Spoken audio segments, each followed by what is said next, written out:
Joining us now on the Fan Guest Hotline, powered by Gruber Law, our friend over at 247Sports. Follow him on Twitter at The Real Nick Osen. It is Nick Osen joining us here. And, Nick, I'm usually in a great mood to talk to you, man. But like, I gotta ask, like, the positivity all at the beginning of the year, like, completely out the window now, Nick? Have you jumped to the dark side? Yeah, good to see you guys. Always good to see you. I am not. Look, Tommy. I got to be honest, man. Like, I'm not fully, the dark side, like you said. I know you're teasing, of course, but it was tough, man. To that was one leading in. I said on shows, I wrote about. That was one you had to have. I think with the schedule coming up, you're healthy. You're pretty comfortable. Favorite at home. Now, this Maryland team is better. And I said that going in. I'm like, hey, that spread seems a little high. But that was one, guys, that, like I said, I felt like you had to have. And now it's getting to that stretch run, right, that we talked about all summer, that this team needs to probably beat one or two teams they weren't supposed to beat to even have a shot at, really sniffing another bowl appearance. And Nick, on top of that, like, this was definitely a team they were supposed to beat during this time. And I want to get right into this question here.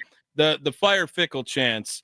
What do you think about him? I'm not asking you to call for his job in any sort of way, but just the reaction. Like, it does show some passion and care out of the UW fans, and the lack of them being there in attendance. There weren't too many at the end of that. Like, what was your reaction to hearing that during the game?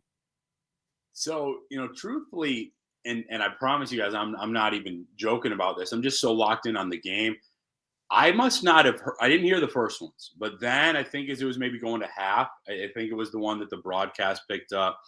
Now, I did hear that one. I think, like you said, Tommy, it's not apathy, like, it's obviously still caring about the program. This is what I said a little bit earlier this morning, guys. Like, I'm not looking to absolve, or make any excuses. I think my answer to that would be, and who knows if we get to see this, right? Who knows if we see it this year or what next year looks like. I just wish, not just for his sake and the staff's, but shoot, for mine, guys, with some of this coverage, that we could have seen even 3 or 4 games in a row with a healthy starting quarterback. So while I do mean that, and I think it'd be a better image, and it was a lot of what we saw at camp, and it's unfortunate this keeps happening, this has not been a perfect or super smooth, obviously, a couple years. And I just thought, like, that was their chance to kind of bounce back, right, from Alabama, because they haven't always responded super well to, really adversity the last couple seasons. Some of it, I think there could have been more. Some of it, they just didn't have the dudes. They didn't have the horses, as they say. I think they do still have some of those horses this year. I like the scheme better. So on the one hand, guys, I want to be like, Mason, the bye's coming at a perfect time. On the other, their next team, Michigan, also has a bye. They just got a heck of a win in Lincoln. So I think all that, I know it was going a few different ways, guys, to say I've never been one to kind of like those types of chants, Tommy. That's just me, though. Like, I'm not necessarily a fan sense. Even when I've sat through some tough years, Hack Mason was crushing against them. My Bears, when I was cheering them on when I was younger. And it's just never been kind of my point of view. But, I mean, we can be clear-cut and say things need to be better. Fickle knows that. The staff does. And so now I'm looking like you have to absolutely win one of the first 2 games in October. Michigan's going to be tough. So then it kind of points to Iowa, right? Who was the team that the guys and the players were talking about this whole offseason?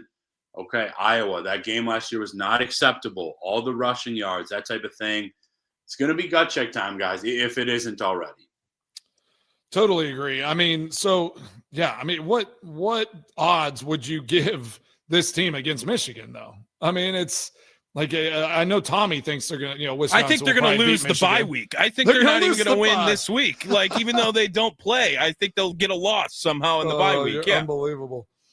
So, I mean, I'm just looking at their schedule. So you go to Michigan, then you have Iowa at home, Ohio State at home, Oregon on the road, Washington, who we thought wasn't going to be awesome. Like I had kind of, written that up as a win. They're 3-0 right now, maybe playing a little better football. Indiana loss. Illinois, who knows?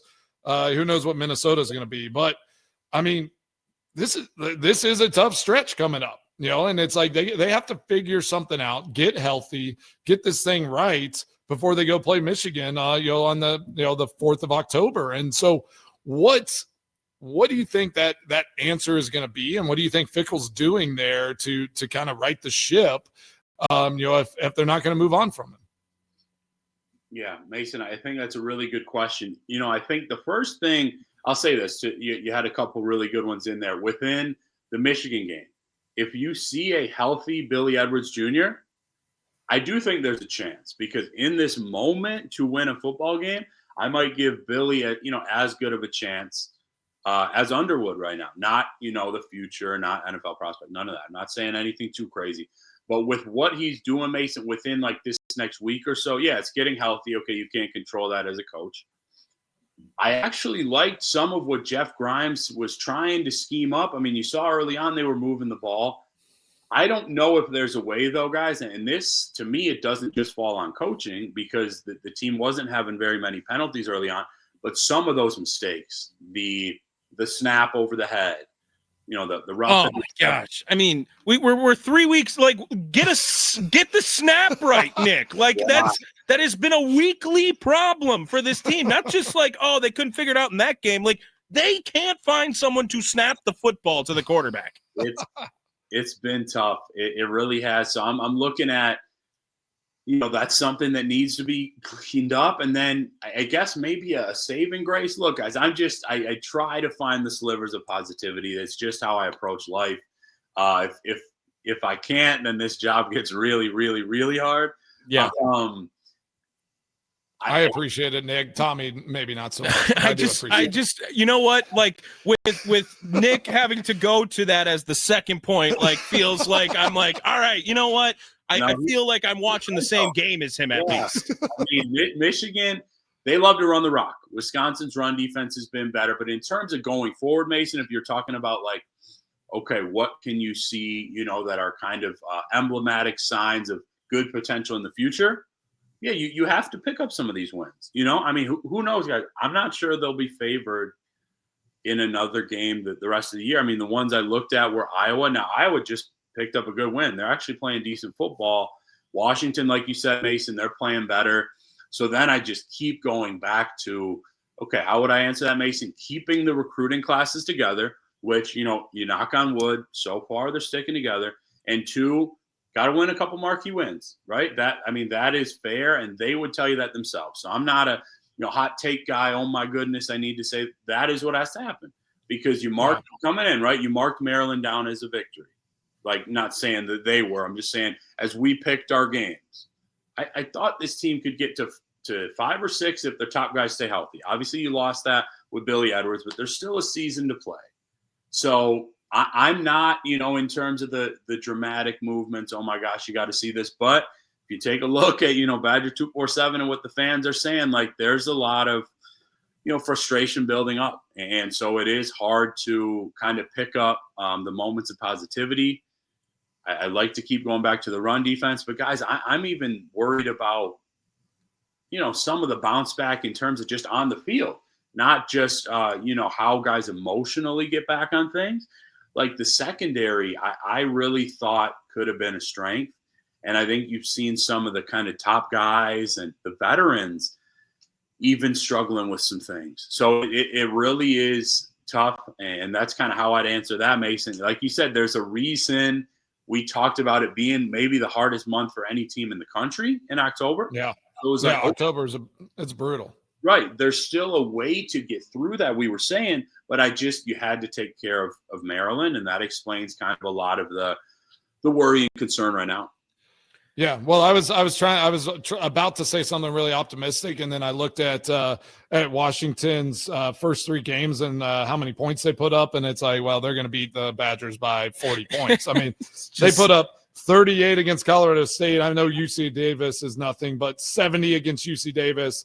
And then 59 against Washington State. I mean, like, I don't know if the Badgers can match that. I mean, just those points alone, like it's just like I was optimistic about Washington for a moment, and then it's like it's over now.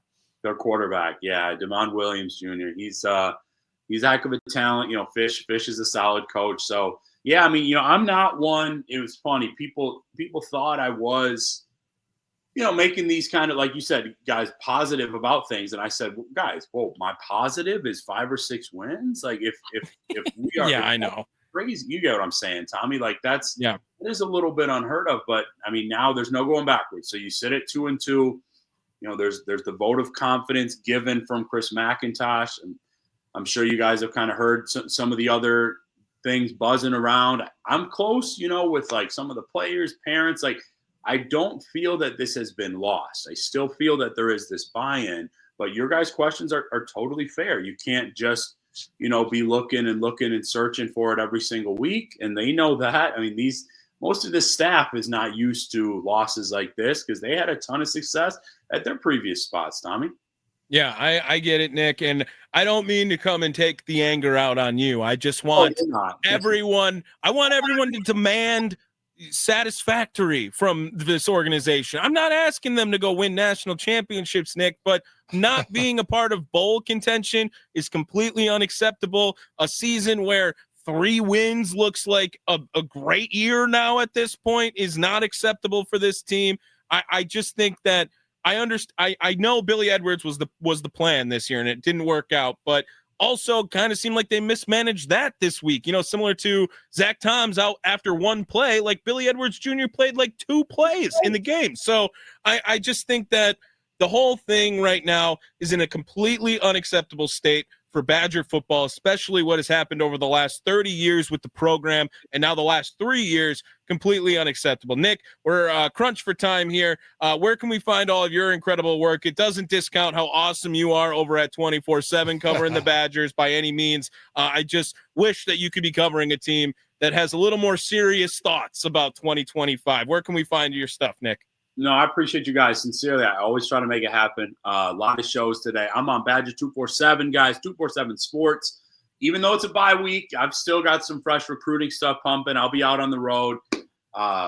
We're all doing our best here. I think since the last time engaged now, right, Nick? Yeah, I don't think you were on last time before then. So congrats on that. You, Tommy, but not with our guy Mason. So yes, sir, that is correct. Yes. Congrats. Right. Yes.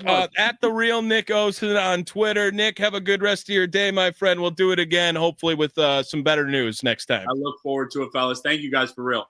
There he is, thanks, Nick Osen, 247 247 Sports. Follow him on Twitter at the real Nick Osen. Mason, we got to get to your extra points. You ready to go?